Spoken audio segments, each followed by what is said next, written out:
মেঘলা দিনের সুন্দর একটা সকাল নিয়ে সবাইকে শুভেচ্ছা জানাই। মেঘলা দিনে সকালটা দেখতে কি ভালো লাগে না? ঘুম থেকে উঠে বেশ মেঘলা ওয়েদার, চারধারে ফুল ফুটে আছে, বেশ ভালো লাগে সকালটা দেখতে।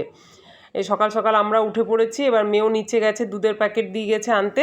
দুধটা নিয়ে এলে আমি ব্রেকফাস্টের জন্য চাটা বানাবো আর ব্রেকফাস্টও তৈরি করে নেব। এই যে মেয়ে দুধের প্যাকেট নিয়ে চলে এলো। এবার চলুন ব্রেকফাস্টটা দিয়ে দিই মেয়েকে। ব্রেকফাস্টে বানিয়েছিলাম আলুর পরোটা, আচার আর চা।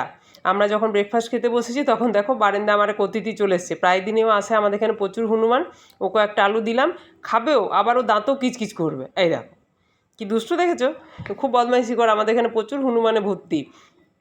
এই করতে করতে মেয়েও অনেকক্ষণ আমাকে দেখতে পায়নি, রান্নাঘরে আসছে যে আমি কি বানাচ্ছি দেখার জন্য।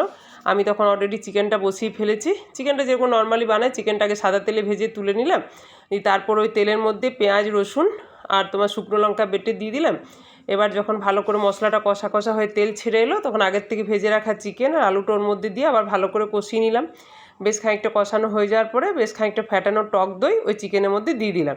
দিয়ে ভালো করে নেড়ে চেড়ে ওতে জল দিয়ে, একটা ক্যাপসিকামও দিয়েছিলাম আমি, দিয়ে ভালো করে নেড়ে চেড়ে জল দিয়ে চিকেনটা তৈরি করেছিলাম। আমরা লাঞ্চও এবার বসে গেছি।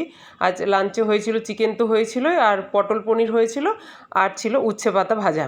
ওই দিয়ে দুপুরে লাঞ্চ সারা হয়েছে। আর তা করতে করতে বিকেল হয়ে গেল। বিকেলে আমাদের তিনজনের জন্য লাল চা আর পাঁপড় ভাজা বানিয়েছিলাম, মানে পাঁপড় মানে আলুর চিপস, ওটা করেছিলাম। একসাথে সব খাওয়া হলো সন্ধ্যেবেলায়। বিকেলবেলায় প্রত্যেক দিনে মেঘ করছে, সকালে তোমাকে দেখালাম। বিকেলও ওয়েদার সেম, কিন্তু বৃষ্টি হচ্ছে না। প্রচণ্ড মেঘ ডাকছে, গাছগুলো দেখে মনে হচ্ছে যেন শুকিয়ে গেছে, আর বৃষ্টিও হচ্ছে না। ওই জন্য ভাবলাম গাছগুলো একটু জল দিয়ে দিই। ভালো করে জল দেওয়া হচ্ছে না। রোজই ভাবছি বৃষ্টি হবে, কিন্তু বৃষ্টি আর হচ্ছে না। দিয়ে তারপর আমি ওই জন্য কলে জলটা চালিয়ে নিলাম। এবার গাছগুলো আমি জল দিয়ে দিই। তোমাদের যদি আমার ভিডিওগুলি ভালো লেগে থাকে একটু অবশ্যই লাইক, কমেন্ট, শেয়ার করবে আর সাবস্ক্রাইব করতে ভুলবে না। আর যদি কেউ ফেসবুক থেকে দেখে থাকছো তাহলে অবশ্যই আমার চ্যানেলটিকে ফলো করে রেখো। ওই যে আমি জল চালিয়ে দিয়েছি, এবার গাছগুলোতে একটু জল দিয়ে দেবো।